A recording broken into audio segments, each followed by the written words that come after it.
Good morning, good afternoon or good evening. E aí, gente, tudo bem? Meu nome é Heitor de Oliveira, sou professor de inglês e eu tô aqui fazendo esse vídeo para vocês porque eu tô querendo seguir um projeto que eu comecei, não é bem um projeto, né? Eu tô querendo seguir uma ideia que eu comecei no ano passado, que é pegar as provas do Enem e as questões e fazer uma análise delas para poder ajudar as pessoas que querem fazer o Enem e para poder fazer o vestibular e conseguir um acesso às universidades, né? Vou começar aqui, eu vou bem direto ao ponto, eu vou estar postando, eu vou estar colocando aqui no vídeo as questões, né? Eu vou estar colocando direitinho elas para vocês poderem ir acompanhando e a gente vai analisando e vamos ver como é que vai ser, né? Então, para começar, eu peguei aqui a primeira questão, que é do caderno azul e já a primeira questão do caderno azul já é de inglês, as 5 primeiras, tá? Eu vou estar tentando analisar o melhor possível para poder passar para vocês e eu vou contar também com o feedback de todo mundo, tá? Você olhando se eu estou fazendo uma boa análise, se eu estou explicando direitinho, se eu estou deixando claro para você, justamente porque o governo ele não suspendeu o Enem, né? Até segunda ordem tá de pé ainda, vai ser realizado, se eu não me engano, em novembro. Então, é para isso que eu estou aqui e quero ajudar vocês. Vamos lá? A questão número 1, eu primeiro vou ler tudo, tá? E depois a gente vai destrinchar o texto para a gente poder tentar chegar à resposta que eles estão pedindo aqui. Tá assim, ó. Global enterprises need business English. Globalization and a massive communication and information revolution have created a single global market requiring a single common language. 91% of businesses executives agree that English is the international language of business. But companies' investments have not kept pace to ensure they can communicate. 92% of non-native English-speaking global enterprise employees say communication in English is critical or important for their jobs. Yet only 7% report that their current English skills are sufficient for success on the job. Então você vê aí o texto, eu já falei, e vem aí a questão, né? O infográfico aborda a importância do inglês para os negócios. Nesse texto, as expressões but e yet only evidenciam a. Um impedimento às transações comerciais em contexto internacional. B. O desinteresse dos funcionários nos cursos oferecidos pelas empresas. C. Uma comparação entre as visões dos executivos sobre o aprendizado do inglês. D. A necessidade de inserção dos funcionários nativos no mercado de trabalho globalizado. E. Um contraste entre o ideal e o real sobre a comunicação em inglês no mundo empresarial. Quando eu faço qualquer prova de concurso que tenha em inglês, o que eu costumo fazer? Um truque que eu costumo fazer, não é nem meio um truque, né? É meio que já muito comum em provas de concurso desse tipo. É você ir já direto na questão, no que eles estão falando, no que eles estão pedindo na questão. Você consegue poupar muito tempo já indo direto na questão para saber o que eles já estão pedindo. E depois você vai no texto para aí sim você tentar resolver. Porque se você... provas de língua portuguesa, de inglês ou espanhol, eles fazem muito isso, né? Tem um texto grande que tem que ler para depois você ir na questão. E às vezes você lê o texto, quando você chega na questão, você estava pensando que era uma coisa, na questão é outra. Então, você já indo direto na questão, no que ele está pedindo, é muito mais fácil, porque você já vai para o texto pensando já em como resolver aquilo ali, tá? Então, você consegue poupar bastante tempo de prova fazendo desse jeito. Voltando aqui à questão, né? O que eles estão pedindo aqui? O que as expressões but e yet only evidenciam? Ou seja, qual mensagem elas estão querendo passar dentro desse texto. Então, olha só, vamos ver aqui devagarinho, tá? Eu vou no texto com vocês, parte por parte, tá? Então tá assim, ó. Global enterprises need business English. Então, os negócios, as empresas, né? Os empreendimentos globais precisam de inglês para negócios. Business English, inglês para negócios. Enterprise seria uma aventura, poderia ser um negócio, um empreendimento, tá bom? Nesse caso aqui, nesse contexto. Então tá aí, ó. Globalization and a massive communication and information revolution, né? Então a globalização e uma revolução de informação e de comunicação massiva, ou maciça, ou em massa, have created a single global market requiring a single common language. Então ele falou, ó, globalization and a massive communication and information revolution, a globalização e a revolução da informação e comunicação em massa have created a single global market requiring a single common language. Então, tem criado, have created, ou seja, durante esse tempo todo, tem criado ou criou um mercado que exige, né, um mercado singular global, um mercado único global, que requer, que exige uma língua em comum única, single common language. Tá? Então, aí tem 91% of businesses executives. Vai ser burro no inferno! 91% dos executivos de negócios agree that English is the international language of business. Agree, concordam que o inglês é a língua internacional dos negócios. Okay? That English is the international language of business. Que o inglês é a língua internacional dos negócios. Bom, então lembre-se, uma língua, ela é escrita em letra maiúscula, tá bom? Sempre lá. English, tá vendo lá? English está em letra maiúscula. Não esqueçam. Então, but, mas, porém, contudo, no entanto, todavia. Companies' investments, os investimentos das empresas, have not kept pace.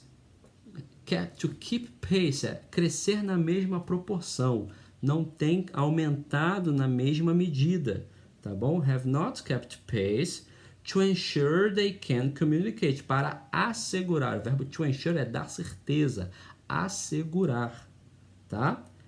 To ensure they can communicate, que eles podem se comunicar, de que sejam capazes de se comunicar. Eles quem? Eles quem? Os negócios, os executivos, entendeu? As empresas não conseguem, eles não têm aumentado seu investimento nisso para dar a certeza de que elas vão conseguir desenvolver e se comunicar com o mundo todo para fechar os seus negócios. Então tá assim, ó, aí depois vem embaixo. 92% of non-native English-speaking global enterprise employees, olha só, isso aí é um adjetivo bem gigante, né? 92% dos employees, dos empregados, dos funcionários, dos colaboradores, conforme você quiser chamar, de empresas globais que são falantes de inglês não nativos, ou seja, uma pessoa que não nasceu num país que tem como língua oficial a língua inglesa, tá? Por exemplo, um brasileiro, um japonês, um russo, tá? Eles são que falam inglês, então eles são falantes não nativos, tá bom? Então essas pessoas que trabalham em empresas globais, tá bom? Então, 92% desses caras, of non-native English-speaking global enterprise employees, say communication in English is critical or important for their jobs. Então, eles dizem que a comunicação em inglês é essencial, fundamental ou importante para os seus empregos, para os seus trabalhos.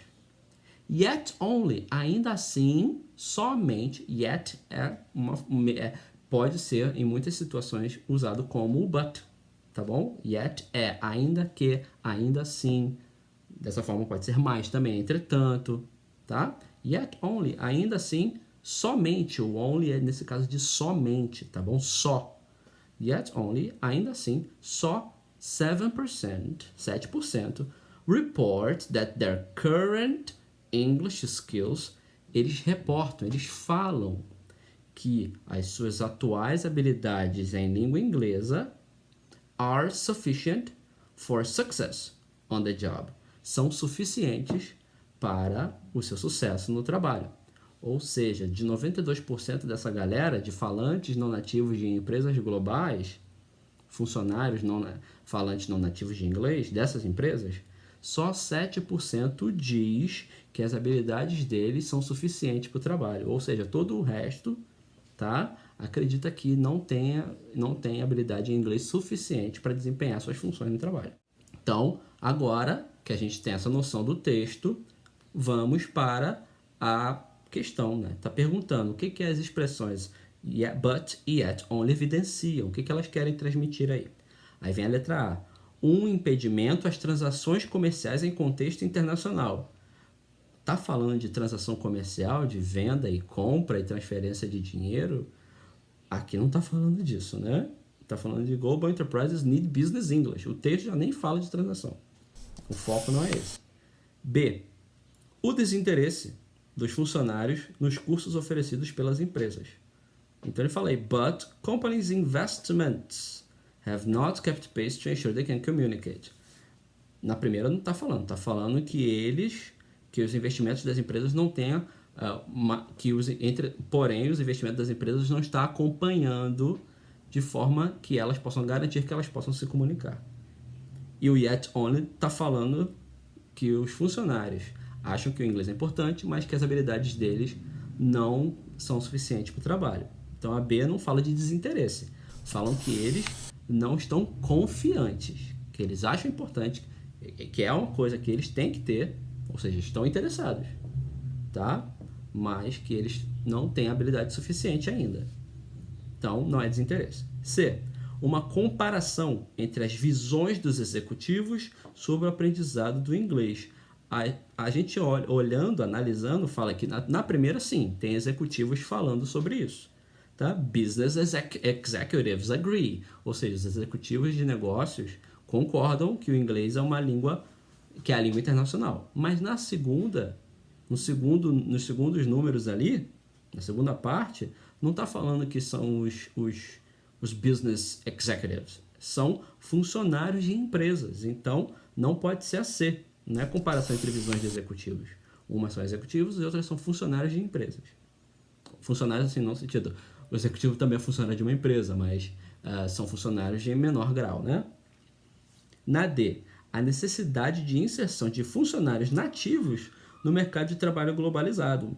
Não fala. Na segunda, fala de falantes não nativos, né? São pessoas que nasceram em países que não falam inglês como língua oficial, mas que essas pessoas sabem falar inglês. Então, não tem nada aí de funcionários nativos no mercado de trabalho. E a letra E, então, é a única que nos sobra, então a gente já vê que é a correta, né? Um contraste, olha aí, ó. Yet, but.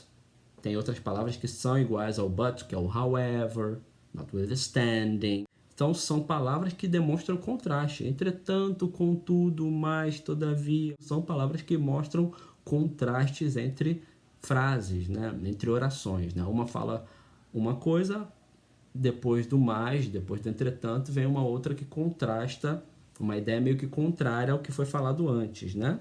Então, achamos o inglês muito importante, é a língua internacional dos negócios, ela é fundamental, mas eu não tenho muita habilidade ainda, né? Os nossos investimentos não têm crescido na mesma velocidade para garantir que todo mundo possa falar inglês. Olha aí, o contraste de informações nas duas orações. Então, o gabarito é a letra E, galera. Então, primeira questão aí resolvida, tá bom? Se vocês olharem até no gabarito do Enem do ano passado dessa prova, tá lá a letra E. E se você gostou, comenta aí, curte. Se você não entendeu, se você precisa de uma outra explicação, se você está achando que a minha explicação não foi tão legal, comenta aí também para me ajudar, porque eu quero saber o feedback de vocês, tá? Para eu fazer vídeos cada vez melhores, para eu me dedicar naquilo que ainda está me faltando, para vocês poderem fazer uma ótima prova de inglês no Enem e, quem sabe, o inglês ser aquela parte que vai garantir a sua vaga numa universidade, tá bom, gente? Então, um abraço, compartilha com todo mundo aí, faz tudo aquilo que tem que fazer em rede social e me ajuda aí, tá bom, gente? Um grande abraço para todo mundo. Se cuidem nessa quarentena, se protejam, usem álcool gel, lavem sempre as mãos, usem a máscara quando sair e tudo mais, tá? Que Se Deus quiser, o Enem vai rolar esse ano aí e vocês podem passar para começar o ano que vem numa universidade, para começar a sua viagem, a sua trajetória, né, no ensino superior. Um abraço, gente. Até o próximo vídeo.